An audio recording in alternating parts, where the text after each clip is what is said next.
Welcome to Playhouse Pals! The swap that changed everything. In a little town, there was a carpenter who worked in a small workshop. He spent his days hammering, sawing, and sheafing wood into chairs and tables. One afternoon, while the carpenter was busy with his tools, his young son sat nearby, happily playing with a wooden toy. The carpenter frowned and shook his head. "You are lazy," he said. "All you do is play. You don't understand real work." The boy's smile faded. He looked at his father sadly and replied, "But father, my work is school." The carpenter waved his hand dismissively. "School is easy. Anyone can do that."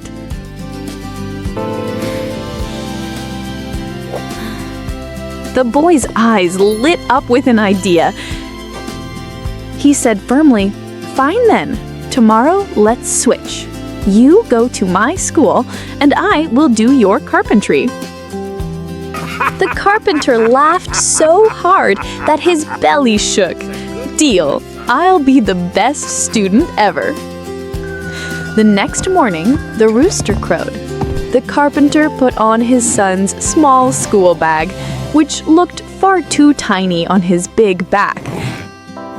Meanwhile, the boy tied on a leather apron and grabbed a hammer, ready to start carpentry. 8 o'clock is time for school. Boys and girls, let's go to learn. 8 o'clock is time for school. Time to play and learn. At school, the carpenter squeezed into a tiny desk. His knees stuck out so far the chair nearly broke. The teacher handed him a notebook and said, "Copy these sums."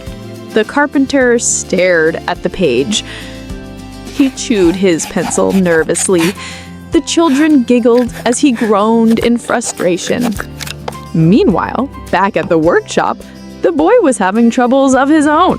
He picked up the hammer and began to nail 2 planks together. Bam! Bam! But instead of the plank, the hammer landed on his thumb.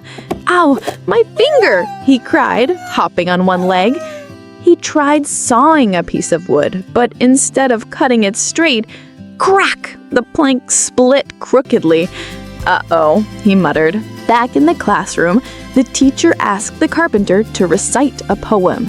He stood up proudly and began, "Twinkle, twinkle, little, hammer?" The whole class burst out laughing. At home, the boy sneezed from all the sawdust. He looked at the broken, lopsided chair and sighed, "I think I'll stop now." By afternoon, the carpenter trudged home, sweaty and tired, his school bag full of half-finished homework. The boy was waiting with bent nails and a wobbly chair. They both looked at each other, then suddenly burst out laughing. The carpenter hugged his son and said, "Your schoolwork is harder than I thought." The boy smiled, "And your carpentry is too."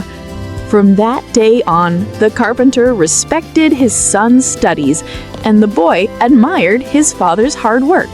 They worked side by side, proud of each other, and never again called the other's work easy. We all need one another to live, to learn, to care. No task too small, no dream too tall.